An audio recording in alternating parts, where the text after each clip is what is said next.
Muito bom dia, boa tarde ou boa noite para todos os meus queridos irmãos e irmãs das diferentes igrejas, em todos os lugares que o Senhor permitiu a sua igreja se congregar.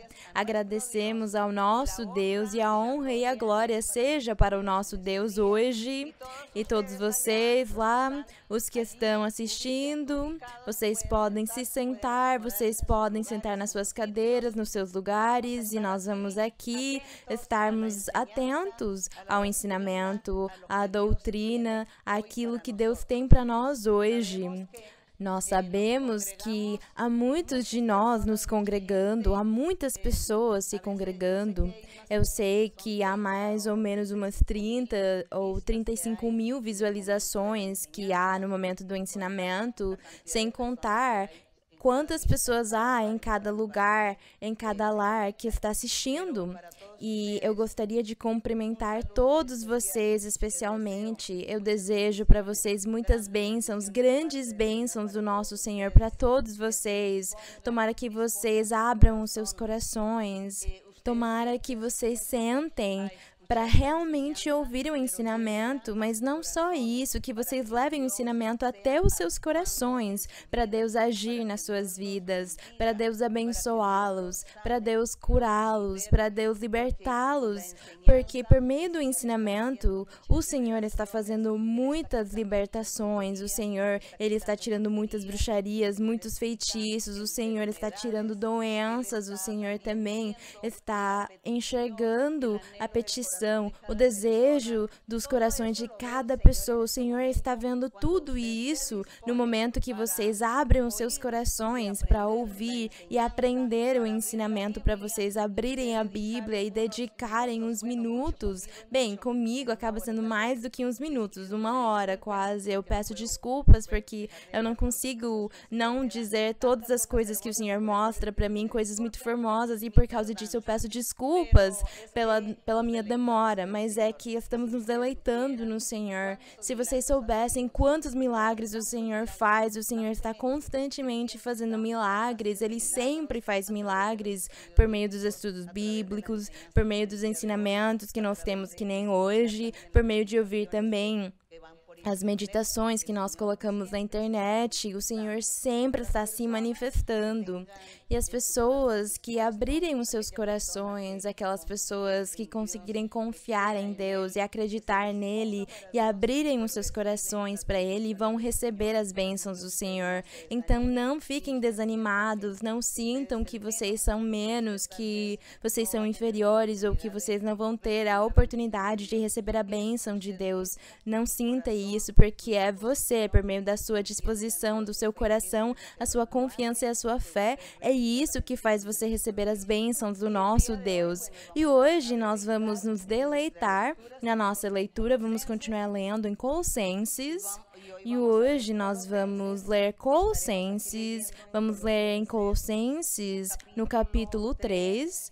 Nós vamos ler desde o 1 até o 25, até acabar o capítulo, mesmo que aqui no final do capítulo 3 de Colossenses, nós temos aqui algumas coisas sobre os deveres sociais da vida, e eu sei que há muitos que não gostam disso, que não entendem, mas tudo bem. Hoje nós vamos tentar entender a palavra do Senhor para que nós possamos crescer espiritualmente e para que nós possamos servir a Deus e possamos viver uma vida santa, uma vida reta e perfeita, como Deus quer que nós vivamos.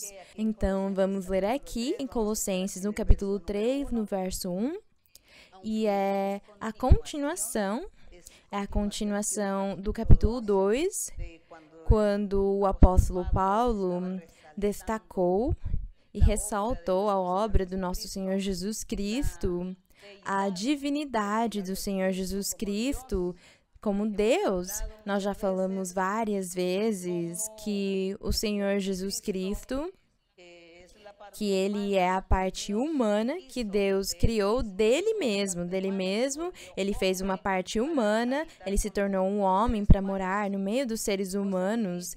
E isso é uma coisa difícil do mundo acreditar, daqueles grandes homens intelectuais aceitarem e acreditarem, porque eles acham impossível, não conseguem achar uma teoria para isso.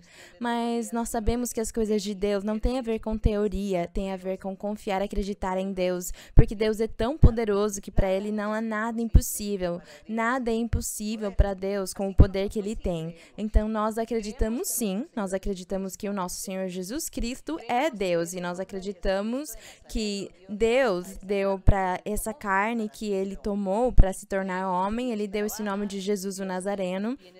Acreditamos que Deus trabalha, que Ele tem funções como Pai, como Filho, como Espírito Santo, e que é um mistério tão grande que às vezes tem sido difícil para nós entendermos e compreendermos, mas nós acreditamos, e por nós termos acreditado, Deus tem se manifestado no meio de nós, fazendo tantos milagres na nossa vida. Então agradecemos ao Senhor por causa disso. E aqui Paulo, ele destacou ao respeito do Senhor Jesus Cristo, ele destacou a divindade dele, e depois dele falar aqui no verso 20 do capítulo 2, ele disse: pois se morrestes com Cristo para os princípios elementares do mundo, quer dizer, ele disse, vocês já não precisam mais cumprir a lei de Moisés, porque a lei de Moisés não vai salvar ninguém. Então, ele chamou a lei dos princípios elementares do mundo que Deus tinha colocado naquela época para que as pessoas pudessem conhecer a Deus. Mas ele disse, isso aqui já ficou para trás, ficou ultrapassado. E aí ele disse, porque como se vivesseis no mundo, vocês estão novamente se submetendo aos preceitos da lei de Moisés. Ele disse, por favor, se esqueçam disso. E por causa disso, no verso número 1 do 3, ele disse, se pois fostes ressuscitados, vocês que falaram que já acreditaram no Senhor, que falam que já têm os dons espirituais e que trabalham para o Senhor. Ele disse, vocês já ressuscitaram com o Senhor. Então ele disse, se pois fostes ressuscitados com Cristo, então buscai as coisas do alto, busquem as coisas espirituais, as coisas celestiais, é o que o apóstolo disse para eles. E disse mais, buscai as coisas do alto onde está Cristo. Cristo está sentado à direita de Deus. No verso 2, pensai nas coisas do alto, não nas da terra. Quer dizer, confiem, coloquem a sua confiança, a sua fé, a sua crença, o seu entusiasmo, o seu ânimo, coloquem tudo isso nas coisas do alto, em Deus, em Cristo. Não fiquem confiando na terra, nos príncipes, nos governantes, nos presidentes, nos reis e não sei o que mais. Não coloquem a sua confiança neles, porque eles não dão a salvação, eles não prometem a vida eterna. E se eles prometem, eles não conseguem dar para vocês a vida eterna. Então, vocês e todos nós, eu estou ajudando um pouco o apóstolo Paulo. Aqui ele falou com os colossenses e eu hoje falo não só com aquelas pessoas, mas conosco hoje. Nós temos que colocar o nosso coração, o nosso olhar nas coisas do alto, nas coisas celestiais, onde Deus está, onde Ele está se manifestando. Ele que faz a sua obra maravilhosa por meio do Senhor Jesus Cristo, com o evangelho verdadeiro, o evangelho puro dele. Nós temos que colocar o nosso olhar, a nossa fé, a nossa confiança, como diz no verso 2, nas coisas de Deus e não nos seres humanos, mesmo eles sendo muito importantes ou muito poderosos. No verso 3, porque morrestes e vossa vida está escondida com Cristo. Quando ele disse aqui, porque morrestes, é porque eles tinham morrido no sentido espiritual por causa do pecado, porque eles não estavam mais praticando o pecado, então eles tinham morrido para o pecado e agora eles tinham ressuscitado para Deus. E conosco hoje aconteceu a mesma coisa.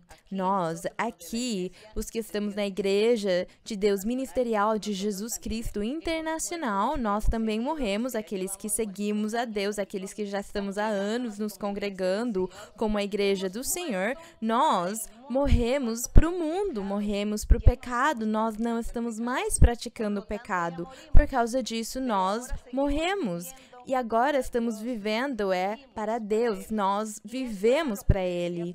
E é o que Paulo disse para os Colossenses, ele disse, porque morrestes e vossa vida está escondida com Cristo em Deus, bendito seja o Senhor. porque hoje acontece isso mesmo conosco. Nós temos morrido para o mundo, quer dizer, morremos para o pecado, porque nós não estamos mais pecando, nós estamos vivendo para Deus. Então, essa aqui é a ressurreição que ele falou, que nós tínhamos que acreditar no Senhor, quando o Senhor Jesus disse: quem acreditar em mim, mesmo estando morto, viverá. E isso é verdade. Então, no verso 4, nós vamos seguir lendo: quando Cristo, que é a nossa vida, se manifestar, então vós também sereis manifestados com ele em glória. Aqui, ele disse que um dia o Senhor Jesus virá nas nuvens levar a sua igreja. E a sua igreja estará sendo formada por milhares ou milhares, talvez, de pessoas que estão vivendo no mundo todo ou em todo o globo terrestre. E de lá o Senhor vai tirá-los e vai levá-los, e todos vão chegar nas nuvens. É isso que diz no verso 4. Diz que vai chegar esse dia que o Senhor virá pela sua igreja, e aqueles que já morreram, e nós provavelmente já vamos ter morrido fisicamente. Diz aqui que o Senhor vai nos ressuscitar e vai nos transformar num corpo glorioso, num corpo celestial, e vamos estar lá com o Senhor nas nuvens. É isso que quis dizer o verso número 4, e eu vou ler de novo. Quando Cristo, que é a nossa vida, se manifestar, quando Ele vier nas nuvens, então vós também sereis manifestados com Ele. E é mesmo, porque todos vamos estar lá com o Senhor nas nuvens. Vivos e mortos estaremos com o Senhor nas nuvens. No verso número 5 diz: fazei morrer, pois, vossos desejos terrenos. Quer dizer, o pecado. Fazei morrer, pois, vossos desejos terrenos.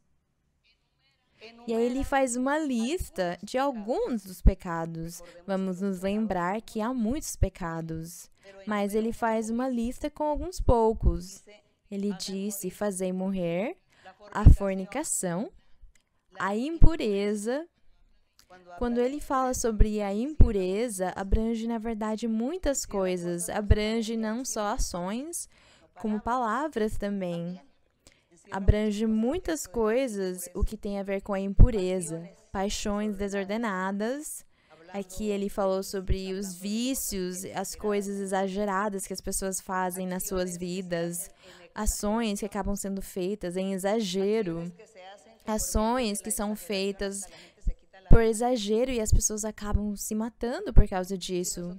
Nós podemos pensar, talvez, nos esportes. Uma coisa tão simples, uma coisa tão inocente como os esportes, mas uma pessoa, um homem ou uma mulher que se apaixona pelo esporte pode até virar idólatra desse esporte, de tão apaixonado que ele fica.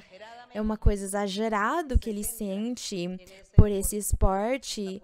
E ele pode acabar até matando alguém, ou alguém pode matá-lo por se tornar uma pessoa tão possessiva, tão exagerada, fazendo coisas e brigando por causa disso.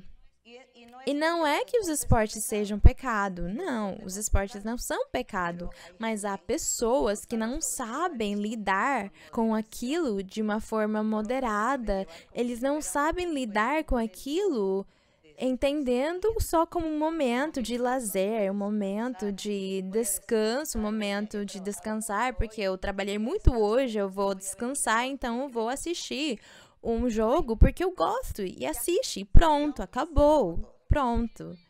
Mas não leva aquilo para o seu coração de uma forma tão exagerada, tão apaixonada, porque aquilo vai acabar produzindo defeitos e vai acabar prejudicando a vida dele. Não só isso, mas a vida das pessoas ao seu redor, as amizades. Quantas mortes nós já vimos, quantas coisas nós já vimos nos lugares onde acabam se praticando os esportes, acabam tendo brigas e até mortes, porque as pessoas se emocionam tanto por ter perdido ou ganhado, que vêm as discórdias, vêm as brigas e os ódios. Isso são as paixões desordenadas. E há muitas paixões, em muitas coisas. Pessoas que gostam de coisas que não são só esportes, outras coisas. E as pessoas se apaixonam por aquilo e elas acabam exagerando ao invés delas serem moderadas em tudo, sóbrias em tudo. Elas acabam levando tudo para os extremos. Diante disso, o Senhor ensinou para nós que nós, na vida, no mundo, podemos desfrutar de muitas coisas materiais. Nós podemos viajar, nós podemos comer, nós podemos beber, viver. E quando eu falo beber, não estou falando de ficar bêbado. Eu estou falando de beber. O que a gente pode beber? A gente pode beber água, sucos, vinho.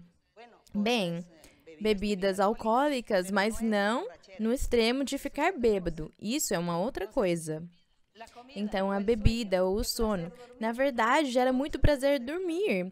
Nós podemos fazer tudo na vida, só que há pessoas que elas exageram e elas ficam até doentes por causa disso, se elas dormem dia e noite. Isso aí é uma doença, são espíritos. Por quê? Porque a pessoa, ela liberou a sua carne e então esses espíritos vêm perturbá-la e colocar desordens na sua vida, no seu corpo. Então, como vocês conseguem enxergar, as paixões desordenadas são de muitas formas, de muitos fatos. Mas diz aqui que tudo que é exagerado, tudo que é para os extremos é mal. O Senhor sempre ensinou para nós sermos moderados em tudo e não colocar o nosso coração nas coisas. Se você consegue fazer, tudo bem, mas se você não consegue, tudo bem também. Se você consegue comer, tudo bem. Se você não conseguiu, também. Se você consegue viajar, que bom. E se você não conseguiu, que bom também. Se você conseguiu ir na praia, que bom. Mas se você não conseguiu, que bom. Sintam o mesmo para que vocês possam agradar a Deus e não sair no prejuízo de ficarem angustiados porque vocês não conseguiram comprar ou fazer as coisas que vocês tanto amam. É isso que diz aqui. Fala sobre as fornicações, mas hoje nós não vamos falar disso. Hoje eu foquei nas paixões. Diz as paixões desordenadas e o Senhor tem razão, porque essas paixões não são só comidas, bebidas, mas são muitas coisas. Diz maus desejos e a avareza, que é idolatria, e realmente a pessoa ela se torna idólatra dela mesma porque ela quer satisfazer os seus próprios desejos, os seus anseios, o que ela quer e acaba se desordenando na sua vida e ela sofre e faz os outros ao seu redor sofrerem. O que mais falamos quando o apóstolo disse que nós precisamos fazer morrer os desejos da nossa carne, porque nós estamos já vivendo com Deus, ressuscitamos para Cristo? O que nós poderíamos dizer dos outros pecados? Porque há tantos e há alguns que não conseguimos enxergar, como os rancores, a inveja, a malícia, bem, todos esses pecados, todas essas coisas. É isso que o Espírito Santo está ensinando para nós aqui quando ele disse: fazei morrer, pois, vossos desejos terrenos. Quer dizer que eu preciso sentir no meu coração o desejo, o anseio de mudar. Eu quero mudar e eu falo para o Senhor: Senhor, me muda porque eu sou isso e aquilo, eu sinto isso e aquilo, eu gosto de fazer isso e aquilo, Senhor. E você não gosta disso, então me ajuda. E quando nós fazemos isso, Deus, ele vai nos ajudar, ele vai nos mudar, porque nós não conseguimos nos automudar, mas Deus nos ajuda sim. Só que Ele quer que nós aceitemos, que nós abramos o nosso coração, demos liberdade para o Senhor e falemos: Senhor, eu estou aqui para você fazer de mim um homem ou uma mulher justa e reta. É isso. E aqui no verso 5, eu gostaria de ler ao respeito disso no Salmos 89. Vamos buscar o Salmos 89.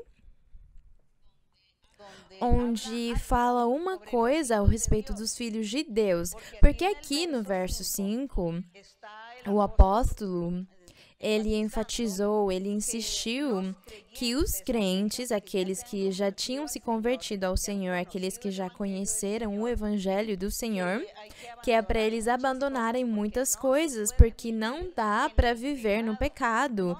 Não dá para viver nesse tipo de pecados e dizer que nós somos filhos de Deus, ou dizer que nós somos cristãos e continuar vivendo no pecado. Nós não podemos fazer essas coisas. Então, vamos ler o que Deus na antiguidade falou por meio dos seus profetas. Na época antiga, Deus falou por meio dos seus profetas para o futuro.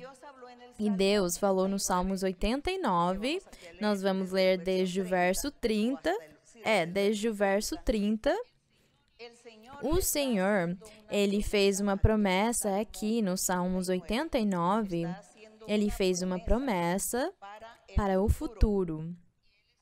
E ele disse aqui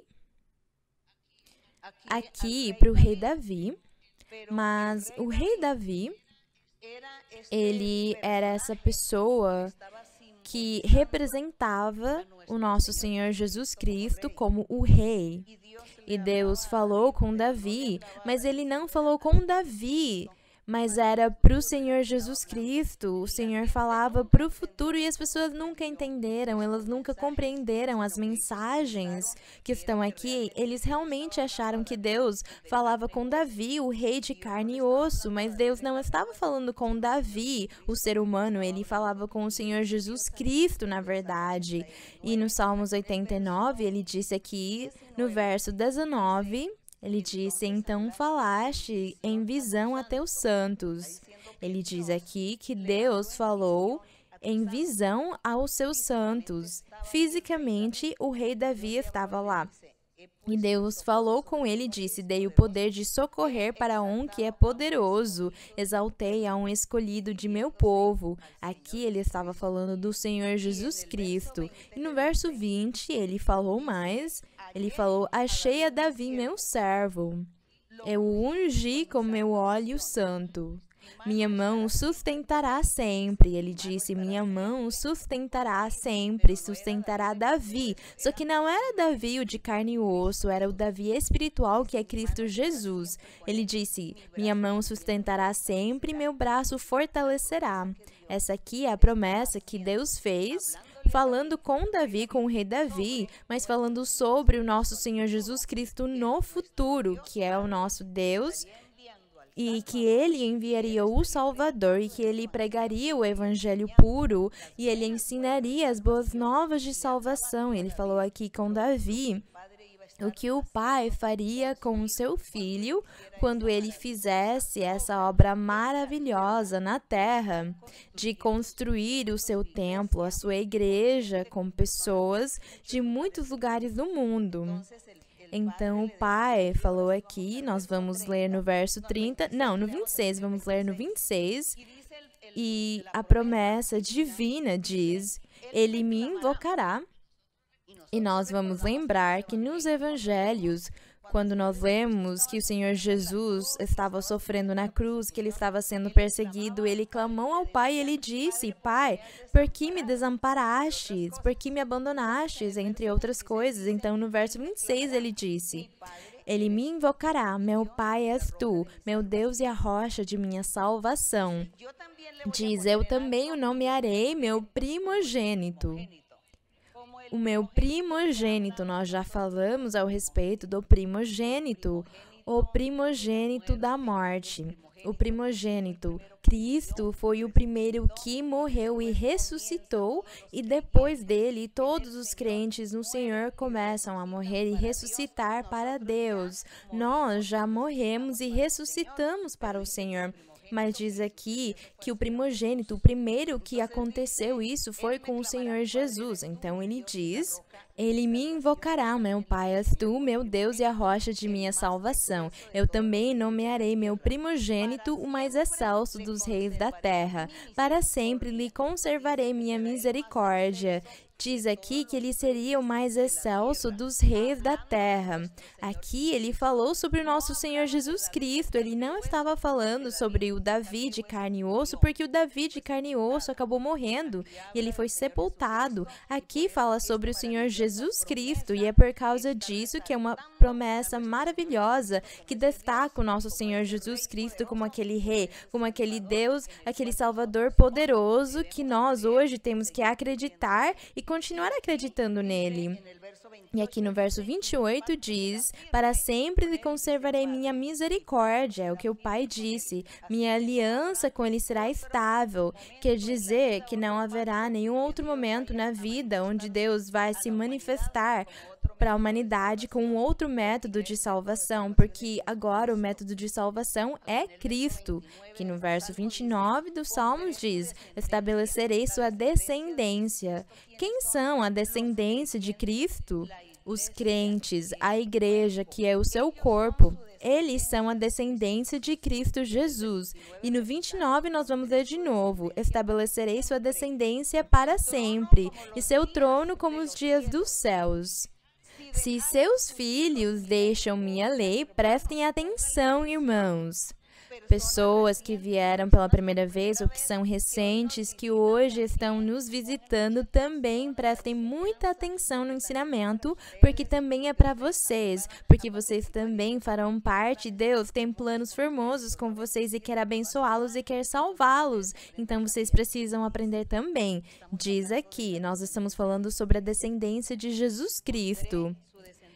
Eu estabelecerei sua descendência para sempre. Glória a Deus, o Senhor tem nos oferecido a vida eterna. E aqui diz: se seus filhos deixam minha lei. O que vocês acham disso? Quais são seus filhos? Os crentes, os seguidores do Evangelho, os seguidores do Senhor. Eles são os seus filhos.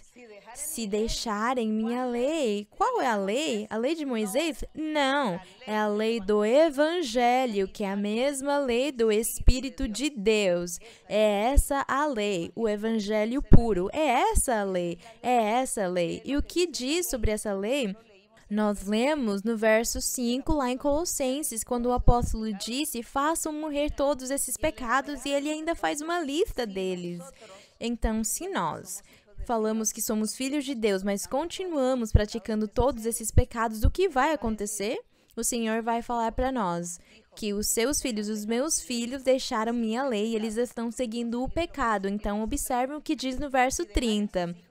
Se seus filhos deixam minha lei, os crentes, e não andam em meus juízos, naquilo que é reto, naquilo que é santo, naquilo que é justo, se eles não se afastarem do pecado, mas eles continuarem persistindo e vivendo constantemente no pecado, o que vai acontecer? No verso 31 diz: se profanam meus estatutos, que é a própria lei, e não guardam meus mandamentos, que é a mesma coisa, o que vai acontecer? Então castigarei com vara suas transgressões. Mas as transgressões de quem? Do Senhor, do Rei ou dos crentes dele, dos filhos dele?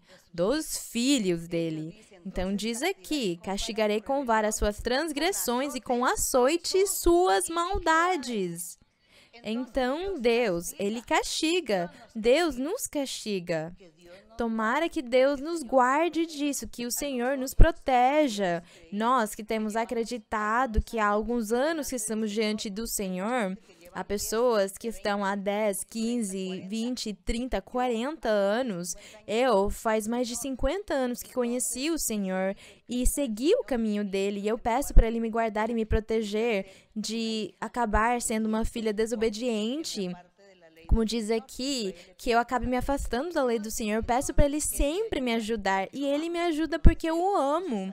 Então, Ele vai nos ajudar a todos. E nós podemos fazer isso e podemos ser filhos de Deus com a ajuda do nosso Deus. Nós vamos conseguir fazer a vontade dEle.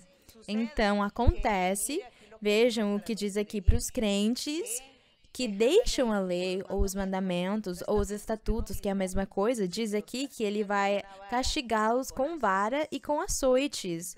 Mas vocês sabem que com o Senhor não é que nós vamos sentir uma vara física ou açoites físicos no nosso corpo. Não!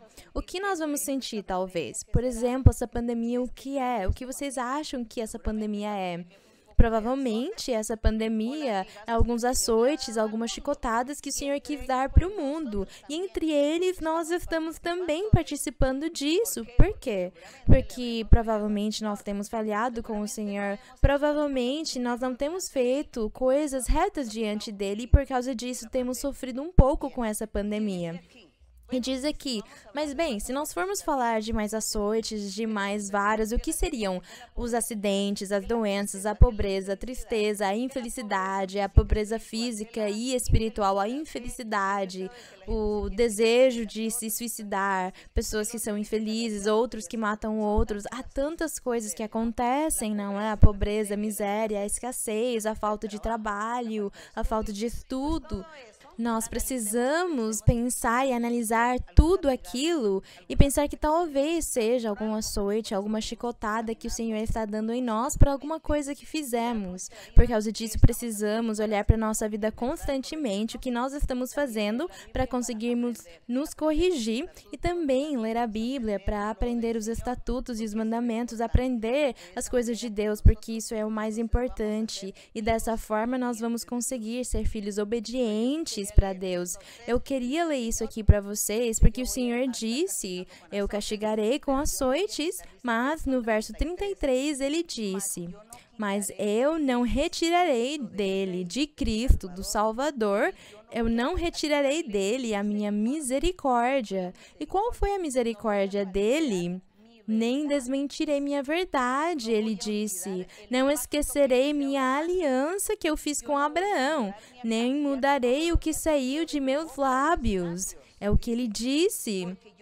Porque uma vez por todas jurei, no 35 ele disse, uma vez por todas jurei, ele fez esse juramento com Abraão, e eu não mentirei a Davi, sua descendência, a descendência de Cristo, no 36, durará para sempre, e seu trono será como o sol diante de mim, como a lua permanecerá para sempre, e como uma testemunha fiel no céu. Aqui diz que essa promessa e esse juramento que Deus fez para Abraão, e depois falou de novo aqui para Davi, ele não vai quebrar, ele vai continuar para sempre com o Senhor Jesus, a sua igreja e os seus crentes. E é por causa disso que o evangelho do Senhor vai continuar sendo pregado o tempo todo até o fim do mundo.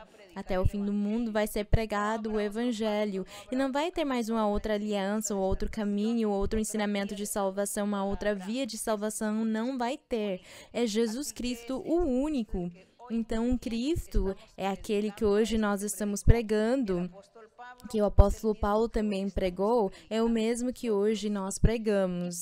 E é por causa disso que eu faço um convite para todos os meus irmãos e irmãs e para toda a congregação e as pessoas recentes, as pessoas que vieram pela primeira vez, eu convido vocês para seguirem em frente, para lerem a Bíblia, para vocês seguirem em frente, para vocês aprenderem a conhecer os caminhos de Deus, aprenderem a conhecer os mandamentos de Deus, para conseguir praticá-los. Mas eu digo para vocês, Deus vai ajudá-los, Deus vai nos ajudar a mudar, a viver uma vida santa. Vamos ter confiança no Senhor. Não vamos duvidar quando nós formos orar ao Senhor, porque Ele está pronto para nos abençoar.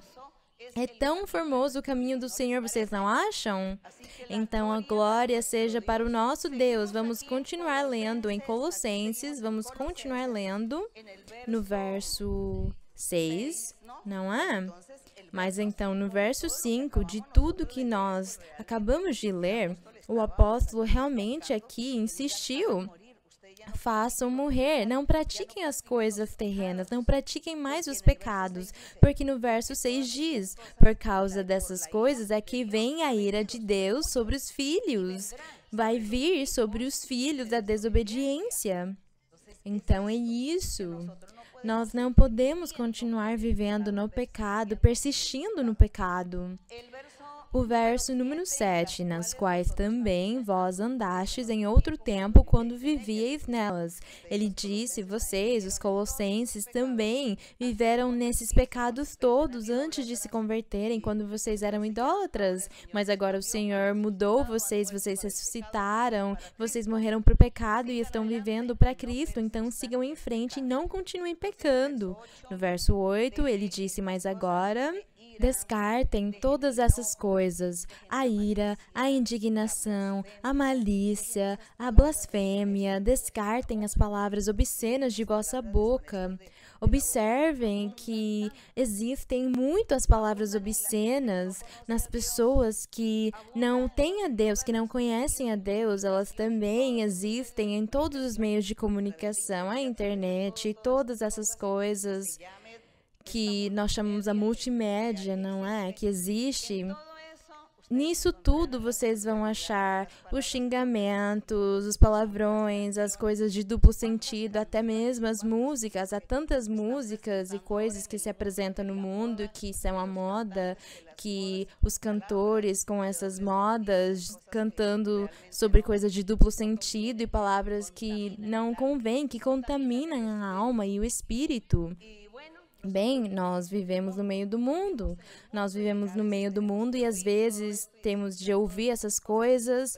E o que nós vamos fazer? O que nós precisamos fazer é fazer de conta que nós não estamos ouvindo aquilo. E o que nós não podemos deixar que aconteça é levar aquilo para o nosso coração, nem nosso pensamento. Nós precisamos rejeitar tudo aquilo, fingir que nós não ouvimos nada disso, para nada disso afetar a nossa vida espiritual. E muito menos que nós comecemos a falar aquilo que nós estamos ouvindo que os outros falam. Então nós, os filhos de Deus, precisamos tomar cuidado com tudo aquilo. Isso não é fanatismo. Nós não estamos falando que precisamos sair do mundo e morar num deserto ou numa montanha onde não há ninguém e nos fechar lá para não ter que ouvir nada. Não é isso.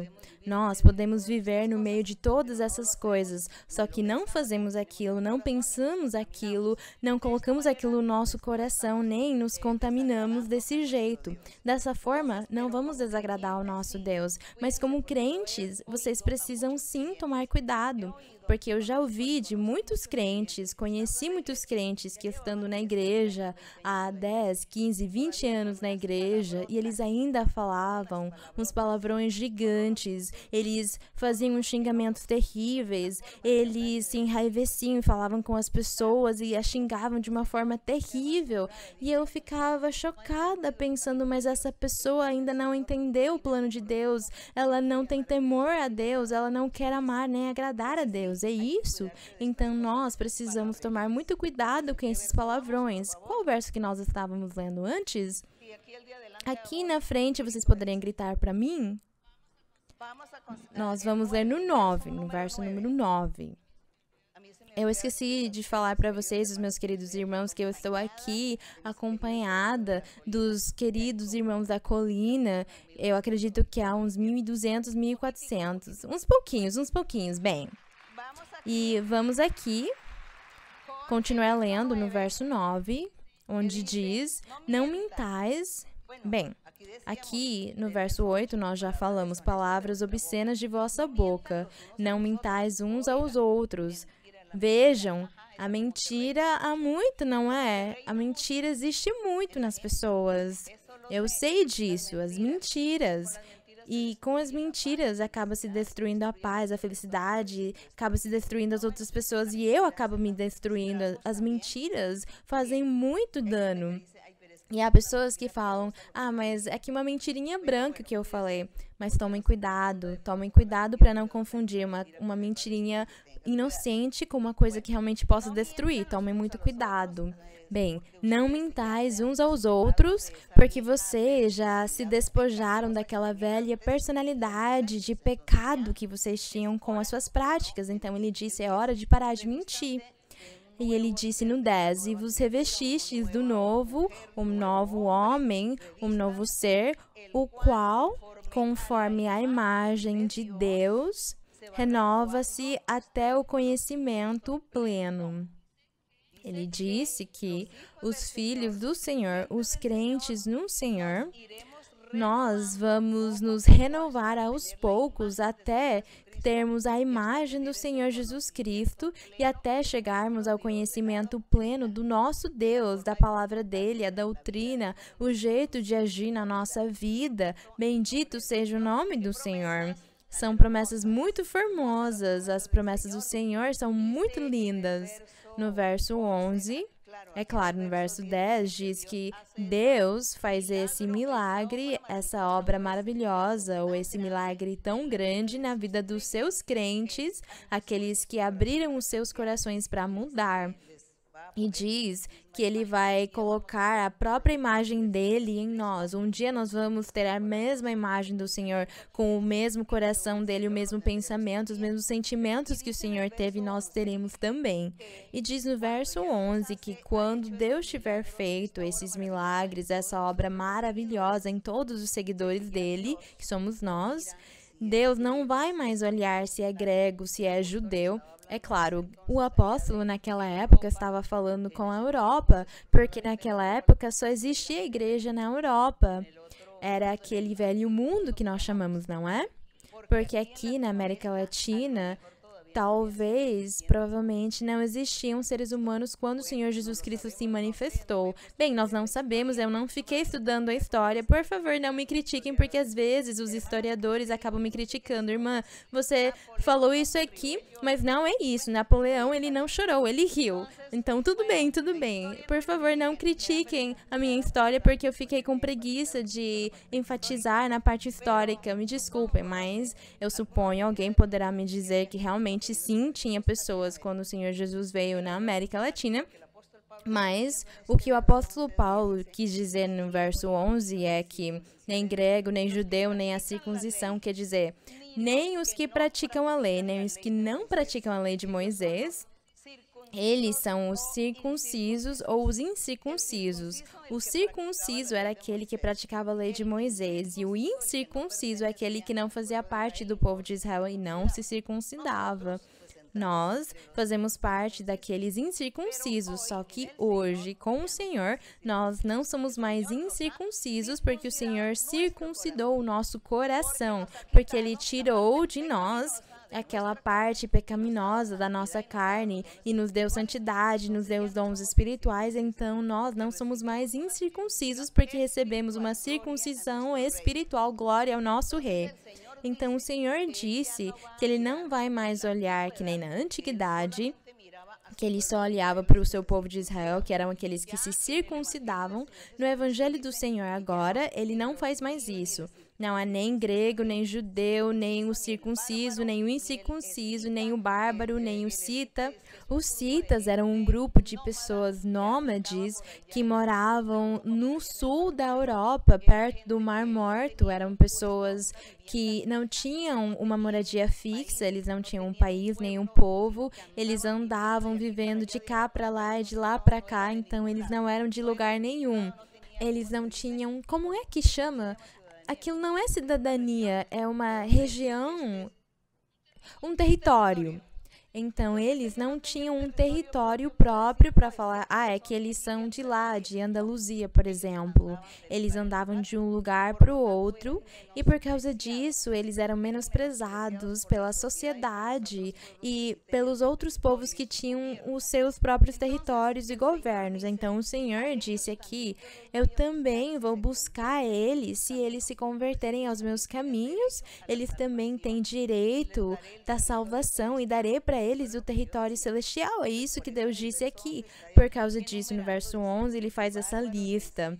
Nem bárbaro, nem cita, nem servo, nem livre, porém Cristo é tudo em todos, porque para todos há direito de salvação. Glória ao nosso Deus.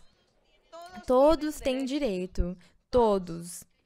Todos aqueles que abrirem os seus corações para Deus têm o direito à salvação. Agradecemos ao nosso Deus por causa disso e vamos continuar lendo no 12, diz, o apóstolo disse, vesti-vos, pois, como escolhidos de Deus, com vestes brancas, eu diria. O Senhor sempre diz para nós que nós precisamos nos vestir com vestes brancas. Quer dizer que o nosso vestido precisa ser branco, que ele não pode ter rugas nem manchas. As rugas e as manchas são os pecados. Então diz: vestivos, pois, como escolhidos de Deus, santos e amados, de entranhável misericórdia, de benignidade, de humildade, de mansidão, de longanimidade, suportando-vos uns aos outros, perdoando-vos uns aos outros, se alguém tem queixa contra outro, da maneira como Cristo vos perdoou, assim também fazei-o vós. O que isso quer dizer? Que entre nós, os crentes que estamos aqui nessa igreja, esse grupo grande no mundo todo, com certeza o diabo vai tentar se meter no meio das nossas vidas, nos fazendo ficar bravos uns contra os outros, com alguma coisa que se entendeu errado, algum assunto que gerou incompreensão, o que for. E aí vem um momento em que nós talvez sintamos que estamos aborrecidos com os nossos irmãos, chateados contra nossos irmãos em Cristo. Ou eles vão ficar aborrecidos comigo, e aí então eu não perdoo o que você fez comigo. Você me enganou porque você disse que era para eu te emprestar um dinheiro, eu emprestei, você disse que ia pagar para mim em tanto tempo, você não pagou, e agora então nos tornamos inimigos por causa desse dinheiro. Então, o que precisamos fazer? Para evitar aquilo, quem tiver dinheiro, então, não empresta dinheiro para os seus irmãos em Cristo, ou para suas irmãs em Cristo. É claro, se você vê que o seu irmão ou irmã em Cristo está morrendo de fome, ou sofreu um acidente, está no hospital e você tem o dinheiro e essa pessoa precisa, faz isso com amor, com uma obra de misericórdia, de caridade, de benevolência. Por causa disso, você faz o empréstimo, dá para ele o dinheiro, só que você pensa assim: eu vou emprestar sabendo que ele não vai devolver para mim. E aquilo não significa que eu vou me tornar o inimigo dele depois, ou que nós vamos ficar chateados por causa desse dinheiro. Mas se você for honesto, se você tiver honra, vai passar o tempo e você vai falar: Senhor, o irmão ou a irmã tal emprestaram para mim um dinheiro no momento que eu mais precisei e eu gostaria de conseguir devolver esse dinheiro para eles, porque eu acho uma coisa desonesta da minha parte eu não devolver o dinheiro para eles. Deus olha para tudo isso e Ele vai nos ajudar. Ele pode nos dar do que não existe, pode aparecer um dinheiro extra na nossa conta, o que for. Deus permite que nós possamos ir pagando aos poucos essa dívida, porque eu evitaria ao máximo que a minha vida espiritual acabasse sofrendo uma batida e que o Senhor acabe ficando bravo comigo, que o Senhor deixe os meus dons espirituais estagnados só por causa de uma dívida que não vale a pena, só por eu não ter colocado sabedoria e inteligência em como eu lidei com esse assunto para que a minha vida espiritual pudesse seguir e eu pudesse estar bem com as pessoas. Então vejam que às vezes eu tenho visto na igreja pessoas que se tornam inimigas por causa de dívidas, de dinheiros, e às vezes não é nem tanto o dinheiro, mas é como as pessoas agiram. Também há inimizades por causa das fofocas, das calúnias, das faladeiras. Também há inimizade no meio dos crentes da igreja e precisamos ser sábios e inteligentes e entender que o diabo está tentando entrar com seus espíritos maus e de engano nas pessoas para possuí-las e fazê-las mentir, para fazer que outros percam a sua honra. E aquilo acaba gerando também as fofocas, então as pessoas começam a falar: esse aqui falou e eu ouvi que você quis dizer isso aqui, as pessoas ficam bravas, as pessoas ficam chateadas, aborrecidas, param de cumprimentar os outros, aí vem todas as brigas e as discussões por causa do joio que o inimigo semeou no meio das pessoas e nos corações deles, para que as pessoas não busquem a Deus, para que as pessoas não estejam bem diante de Deus, para que eles não possam trabalhar os seus dons espirituais, e aquilo acaba gerando prejuízo para todos. Então nós, com sabedoria, temos que orar constantemente, pedindo para Deus nos ajudar a resolver todos esses assuntos, para eu não sentir no meu coração raiva, ódio, aborrecimento contra alguém que acabou sendo muito imprudente comigo e me ofendeu, e aquilo doeu em mim. Nós temos que falar para o Senhor, me ajuda, por favor, para eu não ter no meu coração esse aborrecimento, esse ódio, esse rancor no meu coração, e acaba prejudicando a minha vida espiritual e a dos outros. O apóstolo aqui, ele ensinou que temos que evitar tudo isso, e nós evitamos quando contamos para o Senhor na oração todas essas coisas. Quando nós falamos, Senhor, está acontecendo isso, tal pessoa veio falar isso de mim, veio contra mim, olha o que ele fez para mim, e eu estou me sentindo, Senhor, ofendido, eu estou sentindo que aquilo doeu em mim. E Deus, então, vai falar conosco, seja por sonhos, visões ou profecia. O Senhor vai falar, fica tranquilo, não presta atenção nisso. E aí o Senhor vai nos libertar. Quando nós oramos para o Senhor, especificamente a respeito disso, então o Senhor nos liberta e tira esses sentimentos negativos do nosso coração. E eu falo isso porque eu tive já essa experiência. Então, irmãos e todos os que estão me ouvindo, vamos fazer isso e vamos conseguir evitar muitas coisas, brigas, e todos vamos andar em harmonia, glorificando ao nosso Deus, que é o que Ele merece. Então, aqui no verso 14 diz, e sobre todas essas coisas, vestivos de amor. O amor, diz aqui, que é o vínculo da perfeição. E vamos lembrar que o amor é não pecar. Quando um homem ou uma mulher não praticam o pecado, então nós dizemos que eles são filhos de Deus e que eles têm amor. Porque diz aqui que o vínculo da perfeição é o amor, que é não praticar o pecado. Quando não pecamos, quando eu não tenho inveja, nem dor, nem ódio, nem quero me vingar de ninguém, quando nada me dói, quando eu não sinto nada contra ninguém, nem me enraiveço com eles, isso significa que eu tenho amor. Então, o amor é o vínculo perfeito. E o verso 15, e a paz de Deus governa em vossos corações, a qual também fostes chamados em um só corpo, e sede agradecidos. A palavra de Cristo habite ricamente em vós, ensinai-vos e aconselhai-vos uns aos outros, em toda a sabedoria, cantando com graça em vossos corações ao Senhor, com salmos, hinos e cânticos espirituais. Vocês sabem, irmãos, de uma coisa? Nós sempre lemos isso aqui, e ele disse, e tudo o que façais de palavra ou de obra, fazei-o tudo em nome do Senhor Jesus, dando graças a Deus Pai por meio de Cristo. Quando diz aqui, cantando ao Senhor, salmos e hinos e cânticos espirituais, o Espírito Santo sempre falou para muitas pessoas, para muitos irmãos, que é para eles cantarem. O Senhor gosta que nós cantemos para Ele. Então, vocês não precisam necessariamente esperar até vir no ensinamento, na reunião da sexta, da segunda, do domingo, para cantar para o Senhor, não. Quando você afasta esses 5 minutos para Deus na sua casa, você pode cantar coros para Ele, você pode cantar um hino, canta para Deus. Não se preocupa pela sua voz, canta para Deus porque você está fazendo com o seu coração, porque Deus gosta disso, o Senhor gosta muito disso e Ele vai abençoar e fazer milagres também, porque Ele está vendo no seu coração o ânimo, o desejo de fazer tudo para agradá-lo. Nós temos que cantar para o Senhor. Então aqui, por causa disso, o apóstolo falou e Deus tinha revelado para ele que tínhamos que cantar cânticos espirituais para Ele. E temos que dedicar esse tempo para o Senhor, porque Ele gosta muito disso.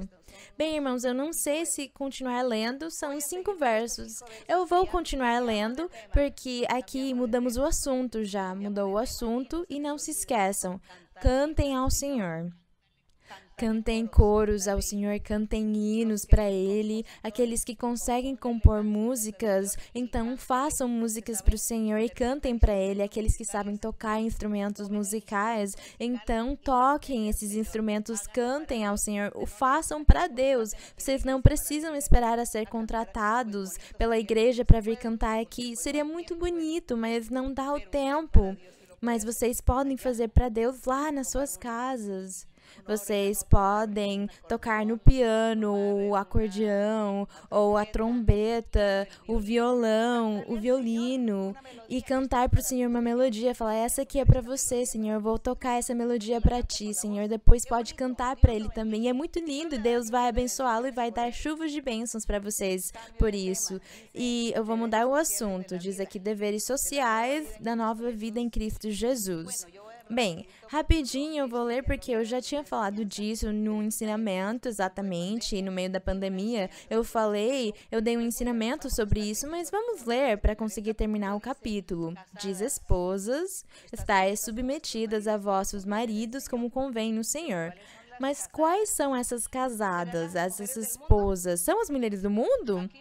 Aqui falam para mim que não são as mulheres do mundo, porque é que aqui os irmãos estão me ajudando também. Então eles falam para mim que não são as mulheres do mundo. Esposas, estais submetidas a vossos maridos, não são para as pessoas do mundo. São quem? As filhas de Deus, as crentes em Cristo. Quando diz estais submetidas a vossos maridos, são os maridos do mundo? Os maridos que também são crentes, homens santos, homens que estão lutando por servir a Deus e agradar a Deus, são eles. É deles que está falando. Bem, então, não fiquem desanimadas vocês agora, não fiquem angustiadas. Esposas, estais submetidas.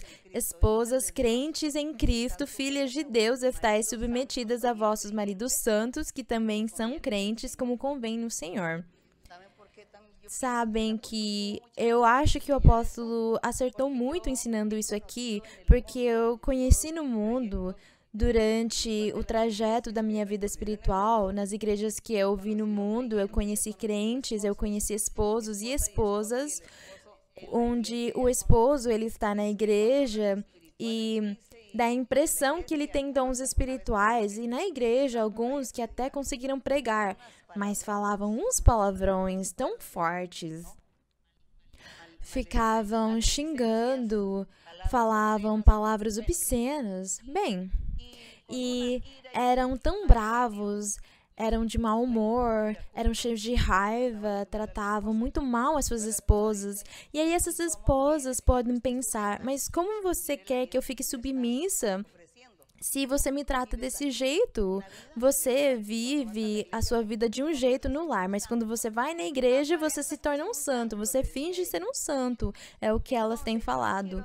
E aí elas pensam, eu não quero ter que reclamar com o pastor, nem reclamar para as pessoas, porque eu não quero manchar a sua imagem, manchar a sua reputação. Eu não farei isso, mas eu peço para você mudar, para eu conseguir me submeter e sujeitar o que você quer, você precisa mudar. Eu conheci um casal assim, não, na verdade, muitos. E conheci casais ao inverso também, onde ele é um homem de Deus, um homem santo, onde ele é um homem irrepreensível, e ela, na verdade, é uma mulher cheia de vaidade, de orgulho, de arrogância, de ambição. E fica exigindo dele que ele precisa fazer ela viajar, precisa levar ela para a praia, precisa fazer ela se hospedar em hotéis, e fica pegando no pé desse coitado irmão e ficava atrapalhando a vida espiritual dele. E ela também, aparentemente sendo crente da igreja e até fazendo imposição das mãos. E é muito triste para esse homem. Esse homem falava para mim, o que eu faço? Eu não posso ir lá falar com o pastor porque ela vai ficar brava e a imagem dela também vai ficar manchada. O que eu faço? Então eu falava, você precisa se ajoelhar e pedir para Deus, porque talvez você esteja falhando com Deus e o Senhor não tenha feito a obra perfeita na sua esposa por causa disso. E eu falava para ela também, ora porque talvez você está falando com Deus para Deus mudá-lo. Orem uns pelos outros. Mas tudo bem, vamos excluir esses casais negativos e agora nós vamos falar dos casais perfeitos. O marido perfeito e a esposa perfeita. O que vocês acham disso? E aquilo é o que tem que ser a maioria. E aí, então, vai conseguir se cumprir esse verso de estar submetido, sujeito. Vocês sabem o que é estar sujeitado? Se sujeitar é eu segurar esse cantinho do púlpito aqui, porque eu sinto que eu estou quase prestes a desabar. Se eu não segurar nisso, eu vou cair. Então, eu faço isso aqui, porque sem isso aqui eu não tenho um apoio. Então, eu acabo caindo, eu vou desmaiar, desabar.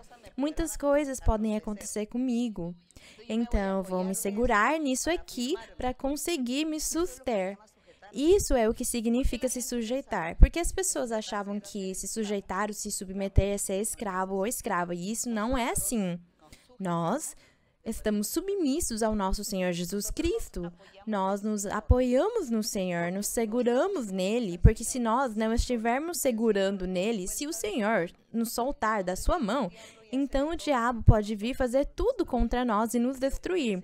Mas como nós sempre estamos nos segurando no Senhor, nós falamos, Senhor, onde você for, eu estou segurando na sua mão e eu não vou te soltar porque tu és o meu tudo, o meu consolo, a minha alegria, a minha felicidade, a minha paz, a minha salvação. Tu és tudo, Senhor, para mim.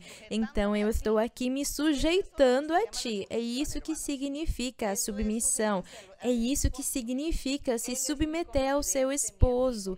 Ele é o seu confidente, seu amigo, seu apoio. Ele vai te consolar quando você estiver triste, quando você estiver passando por alguma coisa, ele vai te consolar, te abraçar.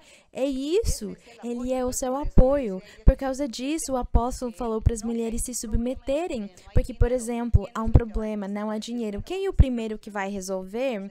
A esposa fala para ele, não há dinheiro, não há trabalho, há escassez. O que nós vamos fazer? Eu tenho um problema. Ah, eu vou contar para ele. Eu vou colocar o meu problema para o meu esposo porque ele vai me ajudar a resolver. Ele vai me ajudar a pensar, ele até pode ser mais forte. As mulheres, às vezes, elas choram mais pelos problemas da vida. Os homens, talvez, não choram tanto. Aí ele pensa, vamos ter calma, vamos pedir para Deus, vamos conseguir resolver esse problema. Ele pode ser mais forte. Então, aí, ela se sujeita, ela se apoia nesse esposo. E ela pensa, eu não vou chorar mais porque ele tem razão. Vamos esperar, vamos orar. E esse problema vai se resolver de algum outro jeito. Então, não é para interpretar de uma forma errada que ficar submisso é ser escravo. Em momento nenhum. A sujeição deve existir desse jeito. E também não vamos comparar a submissão com o respeito, porque aí são outras coisas. O respeito é mútuo, o amor é mútuo, não é? São coisas diferentes. Mas se sujeitar tem a ver com a fraqueza, talvez, da mulher em muitos aspectos físicos, porque o homem acaba sendo muitas vezes mais forte, então ele vai apoiá-la, mas são os filhos de Deus, não é? Os filhos de Deus. Então, diz aqui que é como convém no Senhor. E no 19 fala para os maridos. Maridos, mas quem? Aqueles que são cristãos, aqueles que são crentes no Senhor. Amai vossas esposas e não sejais ásperos com elas. Eu já disse para vocês que eu conheci casais onde os dois vão na igreja e eles são constantes na igreja, mas um ou outro podem ser muito bravos e aquilo acaba não trazendo harmonia completa entre esse casal ou no lar. Então ele disse, maridos, amai vossas esposas e não sejais ásperos com elas. E no 20, filhos, obedecei a vossos pais. Mas quais filhos? É que realmente são esses filhos que são crentes no Senhor. Os crentes, os filhos que nasceram na igreja, que nasceram num lar cristão. São esses os que podem obedecer um pouco aos seus pais, mesmo havendo exceções. Nós vemos desde a Bíblia, na Antiguidade, os lares, e nós vemos que tinha alguns filhos que, na verdade, eram muito rebeldes com os seus pais e faziam coisas erradas. Bem, nós vemos esses exemplos na Bíblia, mas nós não vamos desconfiar da misericórdia de Deus. Os filhos que nasceram na igreja, como o pai e a mãe, estiveram na igreja o tempo todo, eles estão dando um bom exemplo para eles. E aí, então, quando esses filhos chegam numa idade como a adolescência, que é uma idade tão perigosa, tão difícil, mas com a ajuda de Deus, todos os assuntos vão se resolver, porque há alguns que vão ser muito bons, positivos, vão ser de Deus, vão ser bons com seus pais, outros vão se tornar rebeldes, vão sair do lado dos seus pais e os pais acabam sofrendo. Mas tudo bem, aqueles que estão na igreja, eles recebem os ensinamentos de Deus e eles mesmos, quando leem a Bíblia, falam: filhos, obedecei a vossos pais. E como eu sou um bom filho, eu vou obedecê-los e vou amá-los e vou amar a Deus. E os que são nécios e rebeldes, no mundo as pessoas sempre falam é que sempre há uma ovelha negra na família, não é? As pessoas falam. E é claro, com as experiências, esse ditado popular veio a ser uma verdade. Contudo, o que temos que fazer? Se alguns pais têm filhos que não querem obedecê-los, que são adolescentes, orem a Deus, clamem a Deus e peçam para Ele misericórdia, para que vocês possam confiar no que Deus nos prometeu. É isso. E diz, no que tem a ver com os pais não devem irritar os seus filhos, quer dizer, não tratá-los mal. Porque eu já conheci muitos lares onde os pais são muito fortes, eles são muito rígidos, eles são até agressivos fisicamente e verbalmente e fisicamente com os seus filhos adolescentes. E o que eles acabam fazendo é fazer que eles fiquem ainda mais rebeldes, mais enraivecidos, mais teimosos, e aí eles não vão obedecer às correções. Então, precisamos de sabedoria e carinho e amor para tudo. Mas nós estamos falando aqui com as pessoas da igreja, não com as pessoas recentes que acabaram de chegar, porque eles já têm filhos que talvez cada criança já tenha os seus problemas e os adolescentes tenham os seus problemas. Nós não vamos falar deles, porque daí levaria muito tempo. Aqui no 22 fala dos servos. Hoje não falamos mais em servos, falamos de empregados, não é? Os empregados, aqueles que servem. Qual outro nome daríamos hoje, além de empregados? Eu não ouvi. Trabalhadores, obreiros, empregados, assistentes, há muitos nomes. É para eles. Obedecei em tudo a vossos senhores terrenos, mesmo eles sendo do mundo. O que vocês acham disso? Mesmo sendo do mundo. Aqui ele não falou mais que os senhores terrenos eram 100% crentes da igreja, porque na verdade, na igreja há muitos empresários e pessoas que têm indústrias e microempresários, muitas pessoas que têm os seus próprios negócios e eles acabam empregando irmãos da igreja. Mas aqui o mais impressionante é que o seu patrão, o seu gerente, o presidente da sua empresa, o seu chefe, ele fala que abrange os que são do mundo e que, mesmo sendo do mundo, você precisa se submeter e trabalhar com amor. Obedeçam, diz aqui, obedeçam essas pessoas trabalhando com honra, trabalhando com honestidade. Há pessoas que falam para mim, mas como? Esse homem, ele nem paga o nosso salário, nós trabalhamos, ele nem paga o nosso salário. E eu falei uma vez para essa família, se vocês trabalharam e eles não pagaram para vocês o seu salário, saiam de lá e Deus vai dar um outro trabalho para vocês. Porque como ele não pagava o salário deles, então eles acabavam trabalhando de má vontade. Mas não tem que ser assim, porque Deus está olhando tudo e Ele é quem abençoa e paga. Se você trabalha com honestidade, com amor, com honra para uma pessoa que é do mundo, Deus vai pagar para você com muitas bênçãos em diferentes formas. E além disso, mesmo que essa pessoa seja do mundo, mesmo que essa pessoa seja avarenta, que ela não queira pagar o seu salário, Ele está vendo o seu bom exemplo. E um dia essa pessoa vai dar boas referências para você em outros lugares, porque vai falar, esse aí foi um bom trabalhador, uma boa trabalhadora. Então vejam as bênçãos e os benefícios que nós recebemos do Senhor. Fala dos servos, diz, não servindo somente à vista, quer dizer, não trabalhando para essa pessoa do mundo como se fosse para ele, mas que era para trabalhar com um coração sincero, como se fosse para Deus, temendo a Deus. Essas pessoas do mundo provavelmente não vão agradecer o seu trabalho, só que Deus sim, e Ele vai apresentar meios para que por meio desses meios vocês consigam receber a bênção e os benefícios que Deus quer dar para vocês, por vocês serem honestos, terem honra e serem bons trabalhadores, por vocês tomarem cuidado e não roubarem nenhuma moeda dos seus empregadores, porque há pessoas que trabalham lidando com dinheiro e eles começam a roubar. Eles pensam, o meu chefe é milionário e eu posso roubar essa moedinha que ele não vai nem sentir falta, porque ele tem muito. E você até pode ter razão de pensar assim, e o outro nem vai perceber que você roubou isso, mas quem vai saber? O nosso Deus, porque Ele está te olhando e Deus está falando para você, olha, você não é honesto. Você fala para mim que você é honesto, que você me ama, que você quer fazer a minha vontade, quer me agradar. Mas e então a sua desonestidade, a sua falta de honra? Por que você está roubando dele? Não rouba dele. Pede para mim, não faz isso.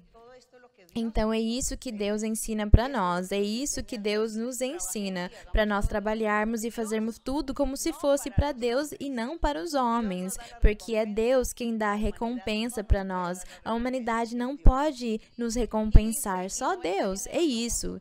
E não vai acontecer só quando nós formos morrer, quando estivermos na outra vida, porque nós fizemos muitos benefícios. Não, Deus vai nos pagar neste mundo terreno e Ele vai nos dar a bênção por nós termos sido boas pessoas. As pessoas na Colômbia falam gente boa, não sei como diriam nos outros países, pessoas boas, pessoas honestas. E aqui no verso 23 diz: e tudo o que fizerdes, fazei-o de coração, como para o Senhor e não para os homens, sabendo que do Senhor recebereis a recompensa da herança, porque a Cristo o Senhor servis. Mas o que faz injustiça, quem não é honrado, quem não é honesto, quem não é reto, receberá em troca a injustiça que fizer, pois não há acepção de pessoas. Então, vamos agradecer o nosso Senhor por nos ensinar. Agradecemos ao Senhor porque Ele nos ensinou. Eu extrapolei no tempo, eu peço desculpas, por favor. Vamos orar ao nosso Deus neste momento. E na oração, por favor, as pessoas que estiverem doentes, que tiverem espíritos, estiverem sofrendo de bruxarias, feitiços, as pessoas que estiverem em cadeira de rodas, que estiverem paralisadas, que não conseguem caminhar, aqueles que têm deficiências no seu corpo, todas as petições e os desejos do coração, as amarguras, as tristezas, os desejos de se suicidar, tudo o que vocês sentirem que está prejudicando a sua paz e a sua felicidade, neste momento, levantem as suas mãos, fechem os seus olhos e peçam ao Senhor com todo o seu coração por isso, e Deus vai abençoá-los, libertá-los, Ele vai ouvi-los, vai limpá-los, porque é a promessa que o nosso Pai fez. Bendito Deus Todo-Poderoso, Pai Celestial, Pai do nosso Senhor Jesus Cristo, o nosso Deus, o nosso Rei. O nosso Rei Santo e Justo e Misericordioso e Clemente. Pai Santo, te agradecemos por este ensinamento. Nos ajuda, Senhor, para que nós possamos cumprir tudo o que Tu ensinas para nós, porque Tu ensinaste para o apóstolo Paulo e hoje ensinas para nós também. Porque Tu te manifestaste naquela época com os apóstolos, deste para eles revelações, visões, profecias e revelaste para eles a doutrina. E hoje também estás te manifestando conosco da mesma forma. Por causa disso, Senhor, eu te peço neste momento que tenhas misericórdia, que olhes para nós com olhos de amor, de misericórdia. Todos nós, os que estamos aqui, aqueles que estão assistindo também no telão, Senhor, ou por meio da internet, milhares de pessoas que estão assistindo, milhares de pessoas que precisam do Teu amor, dos Teus milagres, dos Teus sinais, dos Teus prodígios. Eles precisam da Tua mão poderosa, eles precisam que Tu abençoes eles, que estendas a Tua mão poderosa, que estendas a Tua mão, que coloques a Tua mão por cima da cabeça de todos esses milhares de pessoas que precisam de Ti. Estende a Tua mão, liberta-o, Senhor, limpa-o, Senhor, destrói a obra do maligno, tira as maldições do diabo, tira as bruxarias, os feitiços, as simpatias, as armadilhas do inimigo, destrói as armadilhas do inimigo e destrói as correntes e as ataduras, cura eles também, Senhor, das doenças físicas, as doenças dos ossos, as pessoas que estão doentes dos seus joelhos, das suas articulações, dos seus dedos, das suas mãos, dos seus braços, as pessoas que têm artrite, as pessoas que têm pele que já está muito frágil, que não tem mais nem músculo, nem ligamentos, que estão cheios de doenças, não conseguem mais caminhar, coisas constantes que há nos seus corpos. Senhor, olha para a dor, para o sofrimento de cada um, olhe que cada um está pedindo a Ti por uma coisa diferente. Estende a Tua mão, Senhor, cura completamente, desde a cabeça até os pés, liberta cada homem, cada mulher, cada criança, cada pessoa mais velha, liberta ele, Senhor, ouve as suas orações, olha para a petição de cada um, Pai Santo. Obrigada pelo Teu amor, Senhor, obrigada pela Tua misericórdia, obrigada, Pai, no nome glorioso de Cristo Jesus. Bendito e louvado seja o Teu nome para sempre, no nome de Jesus Cristo. A honra e a glória seja para o nosso Deus. Bendito é o Senhor. Toma, por favor, mi mano, Señor. Contigo quiero ir. Con sangre aquí pagaste por mí. Te quiero hoy servir. Anhelo poder lo malo vencer y en santidad vivir.